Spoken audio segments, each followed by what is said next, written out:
আজ আমি একটি মজাদার রেসিপি রান্না করতে চলেছি। খুশি হালদার ব্লগে আপনাদের সবাইকে স্বাগত। আজ আমি রান্না করতে চলেছি বাচ্চার জন্য কই মাছের ঝোল। কই মাছের মাথা ছাড়া আমি কই মাছটাকে ভালো করে তেলে ভেজে নিয়েছি। এবার কড়াইতে 1/2 চামচ তেল দিয়ে তাতে গোটা জিরে দিয়ে আমি ভেজে নিচ্ছি।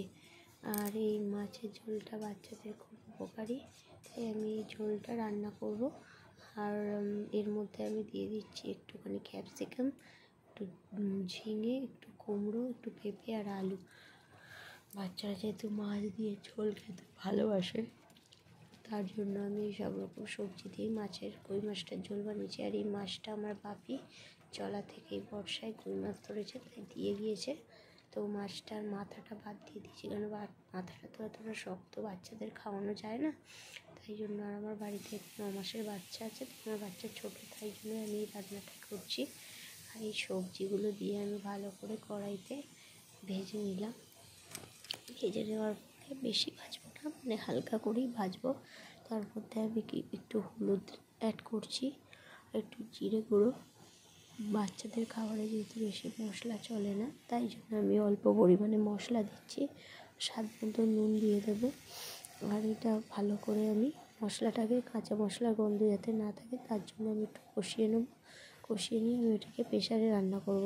কেন প্রেশারে রান্না করলে বাচ্চাদের খাবারটা একটু ভালো করে বয়েল হয়ে যায়। বাচ্চাদের একটু ভালো করে সিদ্ধ করা খাবারই দিতে হয়, কাঁচা খাবার দিলে বাচ্চাদের পেট ছেড়ে দেয়। তো যার জন্য আমি এটা ভালো করে কষিয়ে নেবো, নিয়ে প্রেশারে সিদ্ধ করব। যেহেতু প্রেশার কুকারটি আমি মেজে রেখেছিলাম সকালে, তো বাচ্চার খাবার বানাবো বলে আমি প্রেশার কুকারটা একটু জল দিয়ে ভালো করে ধুয়ে নেবো।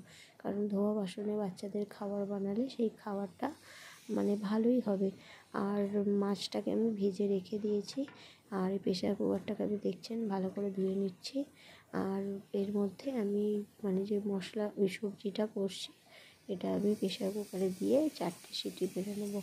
যারা নতুন রান্না করছেন বন্ধুরা, তারা হয়তো জানবেন না, তাও জানিয়ে রাখা ভালো যে প্রেশার কুকারে তো জল শুকায় না, তাই জন্য যে পরিমাণে ঝোলটা আপনি রাখতে চান, তো সেই পরিমাণেই জলটা দেবেন। তো আমিও সেটাই করব, যে সবজিতে যতটা পরিমাণে আমি ঝোলটা রাখতে চাইবো বাচ্চার জন্য, তো ততটাই আমি জল দেব। তো আমি এর মধ্যে সবজিটা দিয়ে দিলাম প্রেশার কুকারে। আর আমি এবার ফিল্টার থেকে জল নিয়ে এতে অ্যাড করব, কারণ আমি বেসিনের জলটা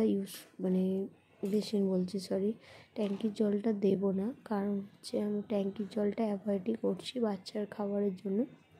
আমি ফিল্টার থেকে জল নিয়ে বাচ্চার খাবারে দিচ্ছি। যতটা পরিমাণ জলের দরকার ততটাই আমি দিয়ে 4টে সিটি মেরে মাছটাকে ফুটিয়ে, মাছটাকে একটু ফয়েল করে নামিয়ে নেব।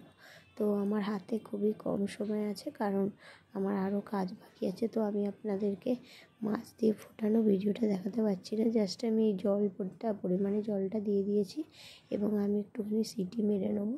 তো সেই অবধি আমি আপনাদেরকে দেখাচ্ছি পরের ব্লগের জন্য। আপনারা তৈরি থাকবেন, পরে আর একটু সুন্দর রেসিপি নিয়ে আপনাদের সামনে আসবো নেক্সট দিন। Tata, bye bye.